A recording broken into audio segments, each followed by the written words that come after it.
Hey guys, welcome back to Satellite West OG. I'm Marcus, and I decided to sit down and finally, now that I'm looking at it, I put out 36 videos in the main videos for the channel.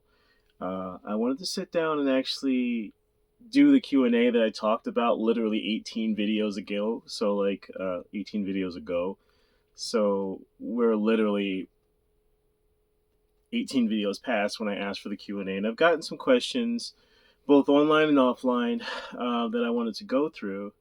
So that shouldn't take too long. But yeah, one of the other things I wanted to touch on before we get to that, though, was that the heat might kick on occasionally. It's pretty cold here. I think it's like 40 something right now, so it's not as cold as it's been, but the heat might kick on. And so there'll be a little bit of editing because I'm not going to talk over the heat. It gets pretty loud. Never mind. I ran it back just to see how bad the noise pollution was, and we're good. It's not bad at all. So cool, perfect. First and foremost, Feliz Nochebuena for everybody who celebrates on the 24th. Today is December 24th. Tomorrow is Christmas. Feliz Navidad. Happy Christmas. Merry Christmas. Happy holidays and Merry Christmas to everyone that celebrates. Anyone who's not celebrating this, but celebrating one of the myriads of other holidays that are taking place at this time of year, happy holidays. I hope you're all safe and sound and well fed with your family and friends and your loved ones. I am still here. Actually, I don't know how many of you guys remember, but last December I actually went back east for Christmas. And this year, logistically, it just didn't work out. I'll actually be leaving in January to go and spend some time back there. But yeah, like I said, logistically, it didn't work out for me to be there in December this year. So I'm here by myself. Yeah, so let's get started. The channel. So I have made so first off, I made a short explaining what I was doing. Right around the channel's anniversary, I put a separate playlist. So there's like the B-Real playlist, and I realized, and the reason I'm explaining this is because I realized that not a lot of people actually watched that short, and that's okay. I guess it didn't really populate as much as I thought it might, but that's, again, it's perfectly okay. So I wanted to take the time today to explain what that was about, and essentially I made a B-Real playlist, and the B-Real playlist is like cutting room floor stuff, like the episodes that didn't make episodes, or things I decided not to put up when I recorded them, just because of, in particular with the first series of videos on the B-Roll, is building the garage, the 20 by 30 garage that I had started out building last October, November of 23. And I ended up not putting up the rest of the footage because, as you probably know, most YouTubers are recording a lot of video in advance of it coming out. And so when it came down to it, around the same time that the garage actually fell, I had the entire B-Reel, and then a little bit more that I didn't even post because it was incomplete footage. It was really, really incomplete footage. So I had the B-Reel footage that I didn't post because the project just never materialized, unfortunately. So when it fell, it's funny because I've told this story in person a couple of times recently, and I don't know if I've ever put it on the channel. But when that garage came down, I mean, it put me in a bit of a funk. Like, I just kind of didn't really want to do anything after that. I was kind of just like, leave me alone. Like, I'm trying to figure out, like, if I'm going to keep doing this, what's going on. And ultimately, what I ended up deciding to do after a whole lot of soul searching on that was to just sort of test myself with a couple more projects. Very specifically, I wanted to build, a structure with 4 walls, whether it was a tiny house or a shed, a storage shed or something, or even like a 1-car little garage. Just a small structure is what I wanted to start out building. And then also like the outdoor shower was what I initially wanted to build, and as you guys saw, that became like an outdoor shower plus a hot tub. And at this point I'm talking about even building out more of it so that I have space for entertaining, so we're not sitting on the desert floor, but there's like a deck space to actually sit there and sit chairs on, and maybe even You know, like a patio grill, and or even an outdoor kitchen. You know, where I build um, a cooking station out of concrete. You know, so these are things I'm looking at right now. Um, I certainly like the idea of doing those things. Currently, the holidays have had, not just the holidays, just life in general, I think, and I hear this from so many different places, you know, so many different walks of life right now, that things are tougher than they usually are, and that's kind of where I am right now too. So as much as I want to just like go gung ho and keep building and going crazy out here, um, I've had to watch my finances a bit more. I do work. I do some part-time work. It's extremely part time. That's another video, though. I think I still that's not something we're talking about just yet. But you know, I do work. I physically leave and actually go and perform work and come home. It's just between my property back east and different things that are going on there and here and trying to build out here. I'm sort of at a stalemate where, like, you know, my income is meeting the bills or most of the bills that I have, and then that sort of leaves me without the extra money to build out here, you know, for now, or at least not at the speed that I want to, because I've been building, as you guys see, like every week I'm putting out a new video, and to that point, uh, that's what's got me here on Christmas Eve doing this Q&A video because I have the time. Like I have absolutely nothing going on. I had made plans with some friends from work to you know, spend the holiday together, and I don't know what happened. I heard from her earlier, and she was saying that they had a change of plans on their end, so that kind of fell through. So I'm sitting here. I did some cleaning, I did some cooking, and I'm just like, now what?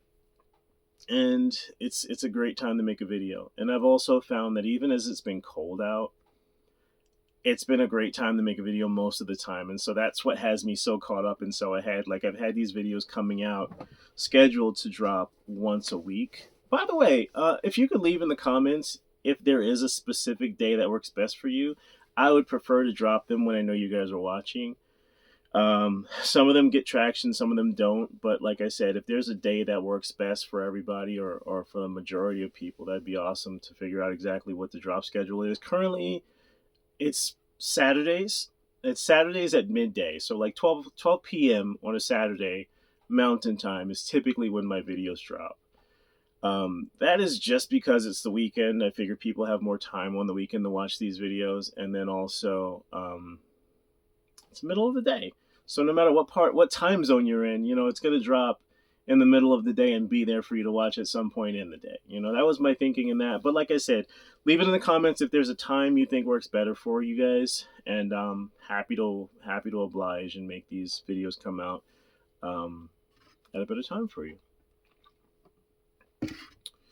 But yeah, so I set up the two playlists. So I have two playlists currently going. One is the numbered playlist, and I did that on the channel's anniversary back in October. We are up to, I want to say 36. Yeah, 36, 18, 36, halfway there. Yeah, 36 release videos today. I have 3 that are pending that I've already done into the new year. So, you know, like I said, that's why I'm kind of just sitting around like, now what do I do? I don't have a ton to do because, like, for whatever reason, things have been a lot slower lately and allowed me a lot more time to be out here making these videos. And I'm trying to keep them, you know, last couple videos I think were about 15 minutes and they were basically just like one topic videos. But I'm trying to keep them at about a half hour, 25 to 30 minutes for every video from here on out for 2025, hopefully. And my commitment for 2024 was to have one video out every week. I don't have 52 videos out. Well, I mean, if you count them all, it's closer to 52. I think it's like 45 or 46, something like that. But it's because of different things going on. In fact, you know, like my physical health issues that I've been having with my arm, and it's hard for me to remember what I've mentioned to you guys because, like I said, I'm like 3 weeks ahead on these videos and I've recorded them and I've talked about things that are going on currently. But currently, probably, I want to say at this point, it was about 3, maybe 4 weeks ago, my dog, Macho, he's over here sleeping, had decided to take off for the day. And I have about 16 acres out here. It's mostly unfenced. I'm working on that. That's part of the projects I've been working on. Though it just occurred to me, I've never shot any video of this fence that I've been putting up. That's so wild. Something to do in the future. Um, I am like, well, yeah, you guys have seen it with the gate. There's a gate on the fence, but I've never shot any video of me putting the fence up. That's so funny. Well, yeah, soon I'll get back to putting more fence up. I have about 500 or 600 feet of fencing up currently. Um, in the end, I think it's like 2,800 feet of fencing that I'm gonna need to fence the entire property in. And then, I talk about this a lot, and I probably shouldn't talk about it as much as I do, but my ADHD kicks in, and I'm just like, oh, I want to do this with this corner of the property, and so I don't want to fence that in, and maybe I just fence in these 2 acres because that's what I'm working on, and so I'm doing a whole lot of those things right now too. I don't know, like, I don't know a timeline. Like, honestly, I don't see myself finishing that fence in 2025. It is a lot of fencing, and as satisfying as it is to get it out, I mean, it's not even ridiculously expensive. I think I'm putting probably about 130, $140 per 100 feet of fencing, and that's the posts and the I'm using welded wire fencing, which is not the strongest, but I mean, at the end of the day, my motivation has just been to keep the cows out, all along. And the cows came back yesterday, y'all. They didn't come back from the side that I've been fencing and where I built the gate. They've came from the whole opposite side of the property, and they were back here just like digging through my stuff. And thankfully, it was freezing cold out, so I didn't even know they were out there until I came out later and saw all the big piles of cow poop and like huge hoof prints all over the place. So, they came in and got out of here before I walked out in the morning. I guess that's better than, me out there screaming at the top of my lungs, jumping around like Yosemite Sam at these cows. So it is what it is. But yeah, so the fencing thing is something that I've been working on, and I'll get back to that soon. And I'll try and make a lot more video of me doing it because it's a huge project. It's going to go on forever and ever and ever and ever, I think. And toward the back of my property, there's a lot of there's like a little canyon down there. I've taken you guys back there. I don't remember what video number it was. I'll put it down here though. But yeah, I took you guys down there to show you like the difference between the top where I'm at, and then there's like a whole canyon down there with like a little river valley, even though there's no water that runs through here. But yeah. Yeah, so over there where it drops like that, I'm not quite sure what to do with the fencing because I'm not sure that welded wire is going to bend with the contours of the land that goes so far down. Like, I'd probably give it about 6 to 8 inches. It's flexible in terms of going up and down on flat land. But like I said in that other video, it's like a 30-foot drop. So it's 30, 40 feet that it goes down, and there's no way that welded wire is going to maintain its form and like sort of twist and then come back up at the back of the property. So I don't know. That's something I've been working through my head trying to figure out. Even when I was saying that, fencing off 2 acres of the 16, because I went out there and did the measurements. And if I wanted to divide the 16 acres up into individual 1 acre lots, I'm currently sitting on 2 lots in the division, the plot division that I did. So I was like, okay, cool. Then I'll just keep, these 2 acres, fence that off with like a privacy fence or something, so I can just be over here doing my own thing and not have to worry about neighbors with binoculars, which I've recently found out that all of my neighbors have binoculars. Macho, that's what I was saying. Okay, back to that story. So Macho took off and he was gone. Typically Macho disappears on the property. I might not see him for 30, 40 minutes, but this particular Sunday he disappeared for about 6 hours. And so, I got up and started looking for him. One of my neighbors about 2.5 miles down the road was, she told me that she had seen him with another dog and they were just kind of roaming around doing their thing. And I wasn't that worried because, like I said, he disappears typically for like 30, 45 minutes all the time and then comes back. But I think her desire to find him got the best of me. And so I was out there like four-wheeling on the hills down by the arroyo, like jumping fences, trying to catch the dog. I did see him a couple times, and the other dog took off, and so he took off after him. It was a very, very bizarre day. But the end result was I ended up with, from jumping the fences. I mean, I'm old, and I try to act like I'm not sometimes, or maybe I just forget that I am. But I was jumping the fences and ended up screwing up my back pretty bad. In fact, it's still not 100% recovered, but you know me, like I can't sit still for too long. I got to get out there and do something. If nothing, like something has to work out, because like me just sitting here, like watching the sun start here and go there, like day in and day out, I go stir crazy, you know. So I have to start building something. I have to start working on something, which is a big part of the reason that I started the honey-do list, you know, in terms of making those videos for the little things that I said I have to fix and repair. And so I've been working through a lot of that, even as my back's been healing, and that hasn't helped with the healing process. But you know, I'm a work in progress myself. You know, I try to remind myself that I'm not a little kid anymore, and like I gotta take better care of myself. It's tough sometimes, you know. Anywho, that's a lot of what's going on. So that should catch you guys up. Um, like I said, the B reel is right now just the garage build. Later on, it's going to be a lot more videos that I just haven't posted. You know, there's footage of me outside of the property, like driving around and stuff. I've just never posted. It'll likely end up on the B reels at some point. You know, everything that doesn't work out the way that I want it to, I just don't post, or I'm just like, you know, I changed my mind, wanted to go in a different direction. Those videos are just sitting around, and they're gonna make their way onto the B reels. The numbered videos, though, are just literally the progression from the day that I came out to buy the property all the way to today. So, if you're interested in seeing everything from the very beginning, just follow the numbered playlist. I think it actually is called From the Beginning. Yeah, and that'll give you an idea of literally everything that's happened from start to finish. You know, with a little spattering here and there of silly shorts and some wind damage and stuff like that. Anyway, so let me get into the questions. We only have a couple, 3 or 4 questions I think I have here. I do want to take the time also, since we are at the end of the year, to thank everyone that's commented and liked and subscribed. Um, and one of my upcoming videos, I had mentioned that we're nearly at 100 subscribers.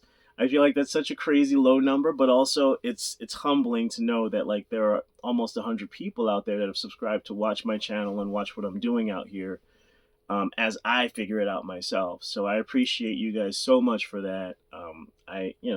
Stick with me for the journey. I'll keep putting out the content, and hopefully it just keeps getting better from there. Outside of that, like I said, I did want to do the Q&A, so let's start with the Q&A now.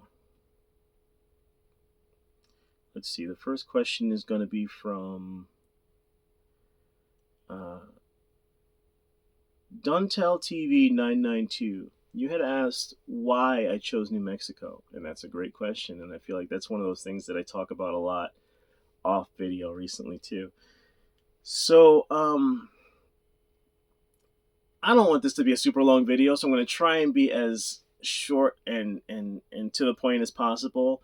Essentially, I had worked in healthcare management for the past 10 years or so back on the East Coast, and through that time, I had purchased a home. I had purchased another home as a rental property, and in 2021, November of 2021, I decided that, in the height of the pandemic, no less, healthcare was not the industry to be in. Like I was suffering from so many stress maladies, just stress ailments, day in and day out, taking so many pills, and it was just like, this is not the life I want for myself. This is not where I saw myself being at in this point in my life. Like I had already lived in so many other places and seen so much of the world that I was convinced that wasn't for me. And so there was only one way to get out of dying of a heart attack behind a desk as executive management for a company, and that was to just leave it, and find my my destiny, find my path elsewhere. And so I decided to leave that company in November 2021 and went and saw the world. Like I did a lot of traveling. So November, December of 2021, I took off to South America.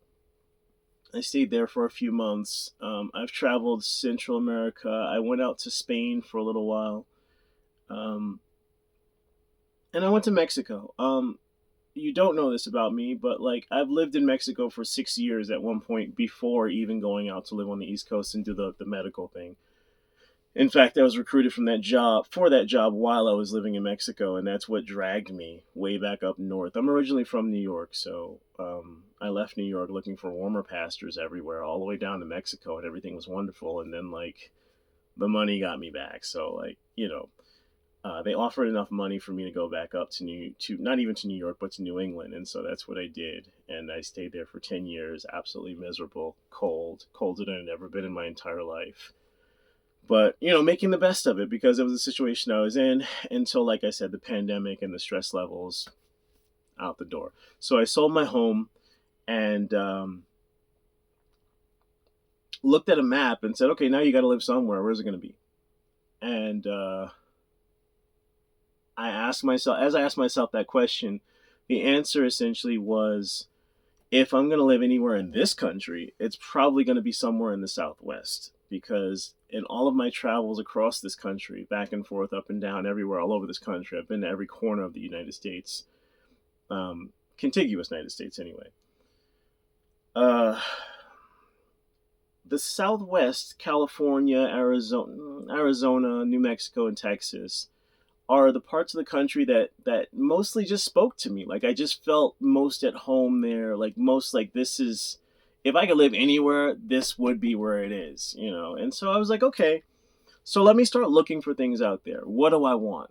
Do I want to buy a house and set up and do the same thing all over again? No, I think I want to try. I think I want to try and uh, do my own little acreage and a mule thing, except I don't want the mule because I still love to travel and the mule would require me being here, and I'd rather not. So not doing a lot of traveling right now, but so I came out here for my acreage, and I plotted out a bunch of properties literally between those three states.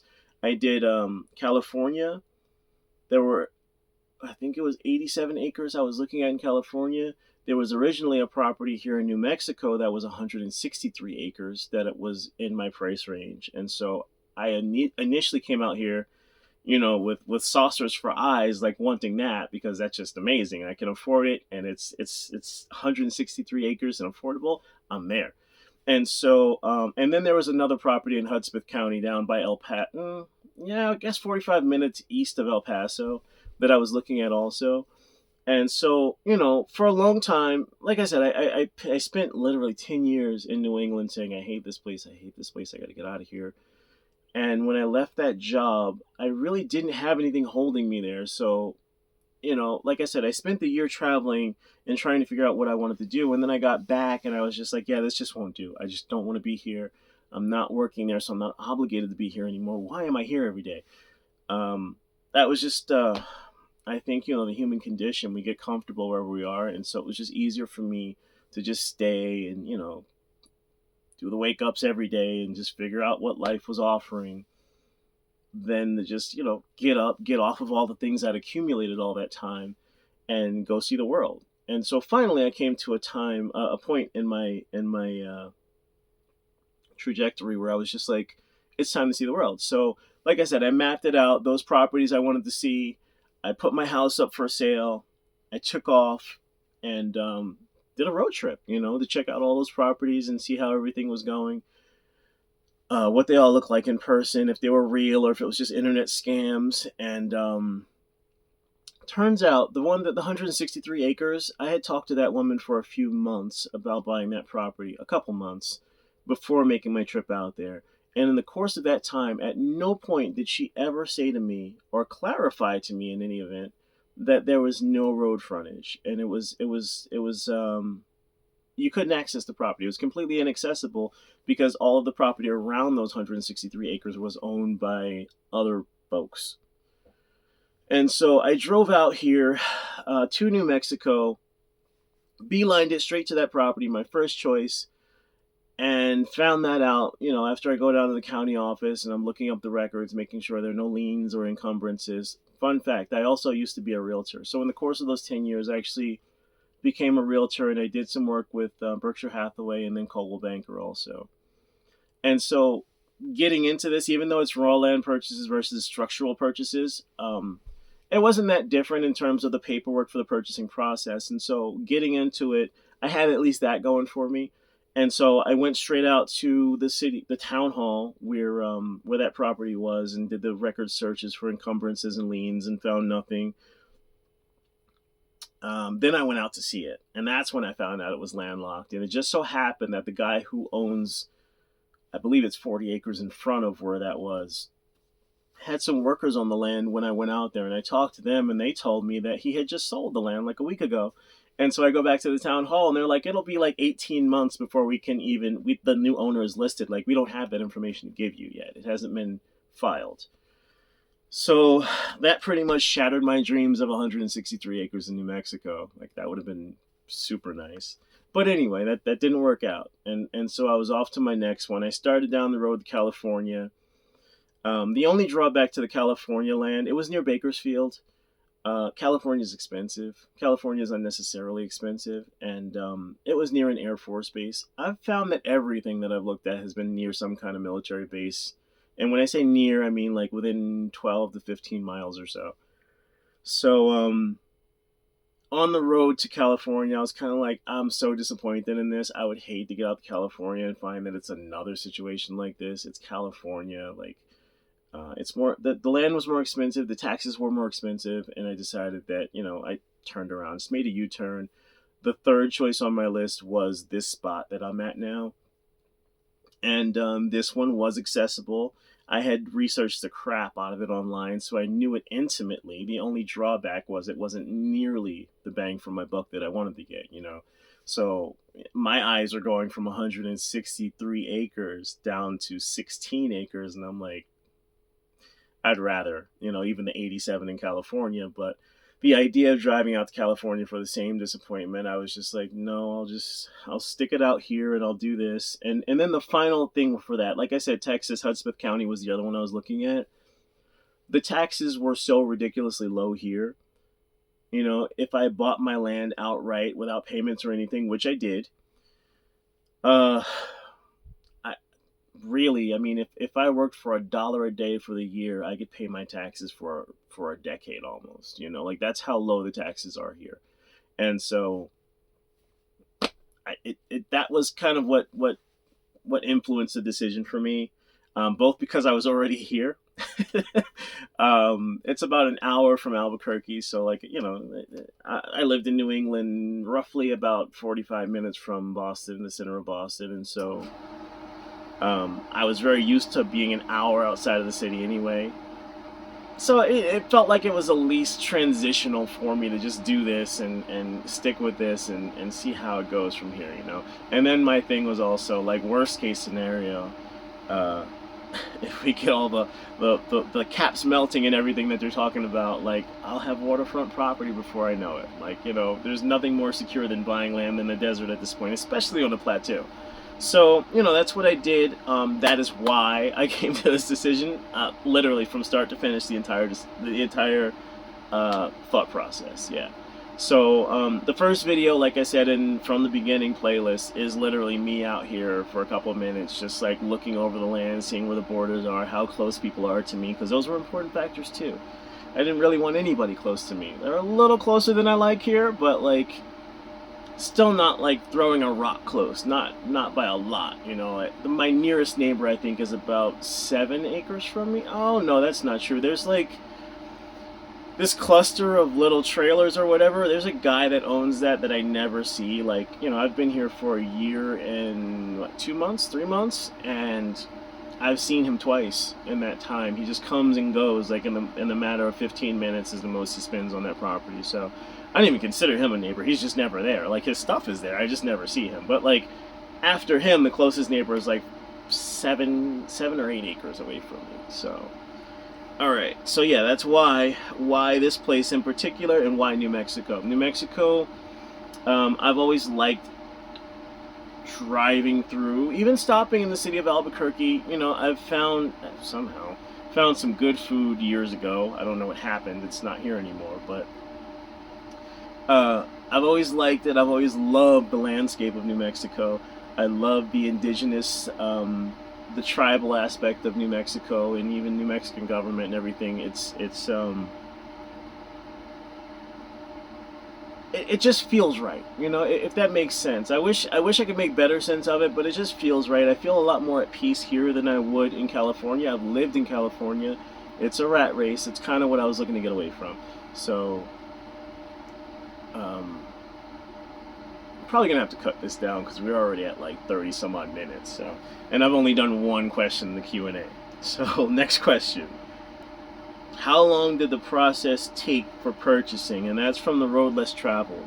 Great question. So, again, like I stated, I've been a realtor. I was a realtor for 4 years in New England between those two companies, Caldwell and Berkshire Hathaway.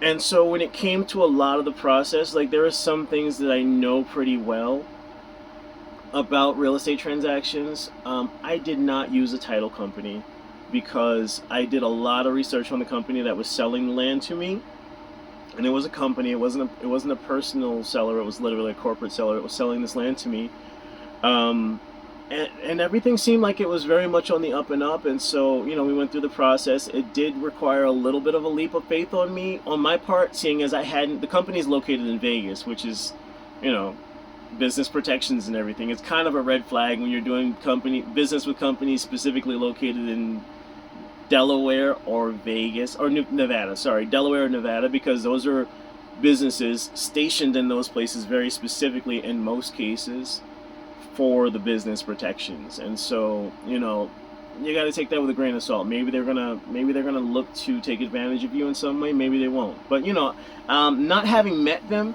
but understanding the whole structure, who the CEO was, the important parties, the person I was communicating with, I felt comfortable enough to take that leap of faith and purchase without doing a title search or a title company, using a title company, which would have added probably about $1,200.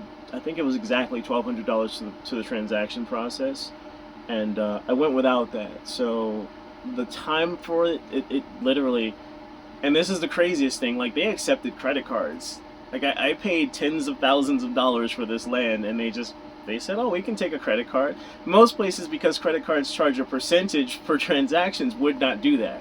But because they were willing to do it, I was like, all right, so I have the credit card protection also, and like they're taking a huge hit on what they want from me to accept this money by credit card. So let's see how it goes. And so that's what I did. I bought it, and true to their word, they mailed out the new title, the process. It was all stamped and certified by the county.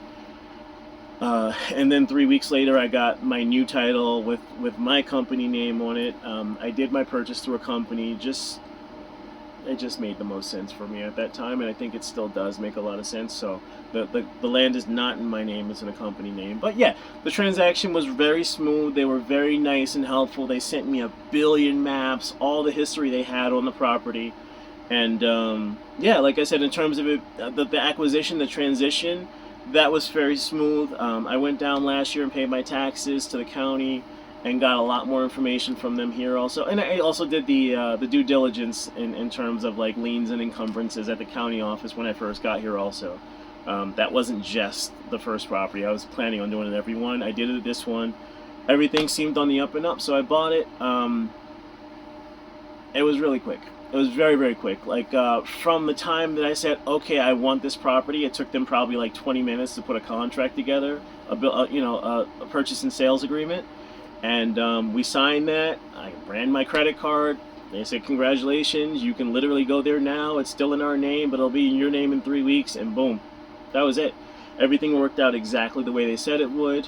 I'll even shout them out. Hemingway Land Company, I think, is the name of their page online. Hemingway, like, is it Robert Hemingway, the poet?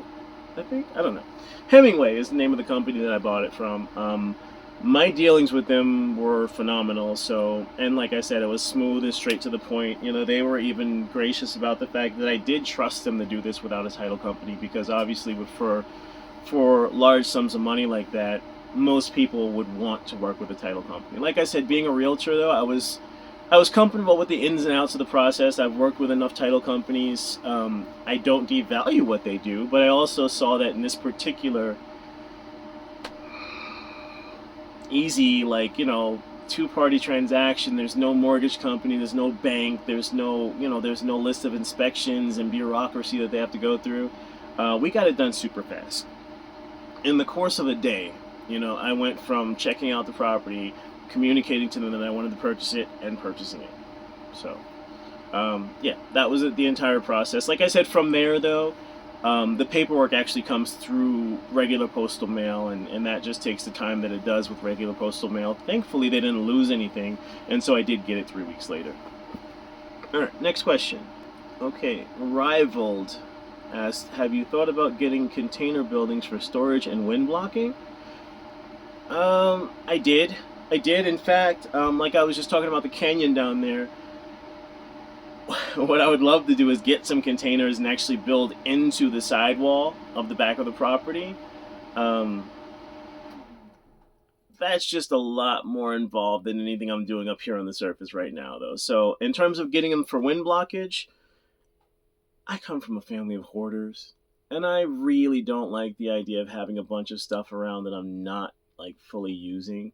And so, and I understand they'd be good for storage and what have you, but they'd also be good for mice and all kinds of other things. And like selling my property back east and coming out here, I got rid of an ungodly amount of stuff. Like I said, my whole life long, I've tried to stay as simple and non encumbered as possible, because I do like to live in a bunch of places, and I've moved around a lot.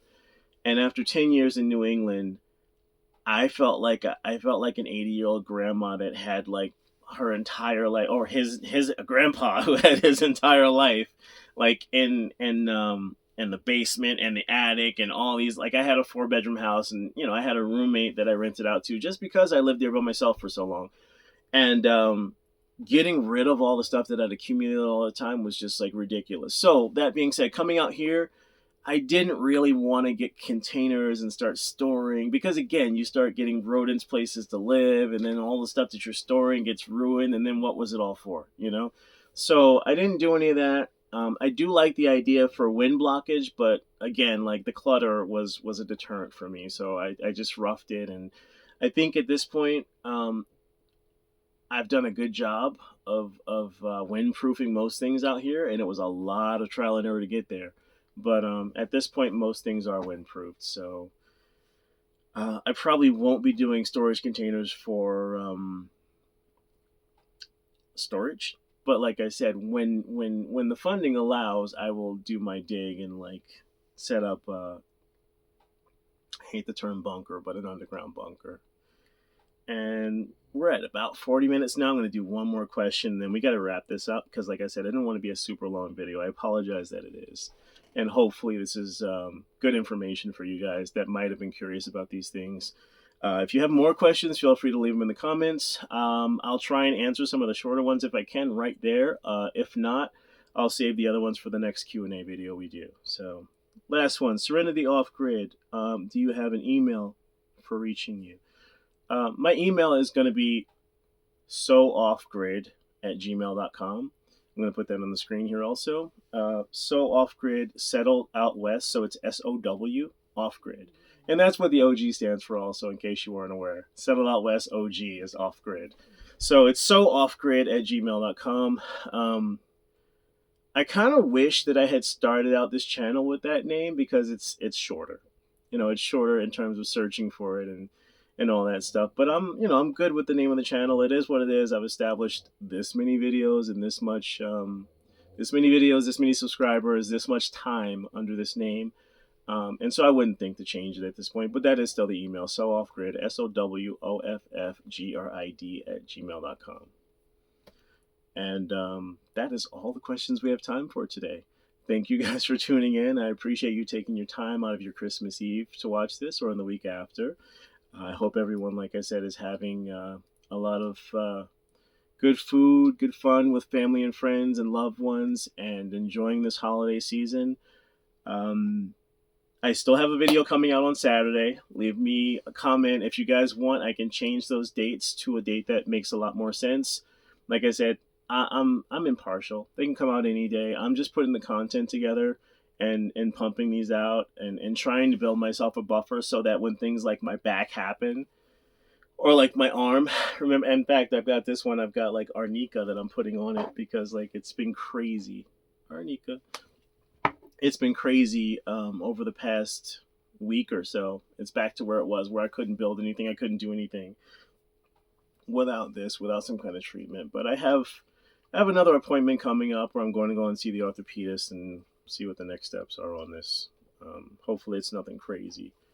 I wish they had some kind of magic wand to make it better, but they probably don't. But either way, that's that. I'm gonna keep plugging forward. Thank you guys again for joining me for this Q&A.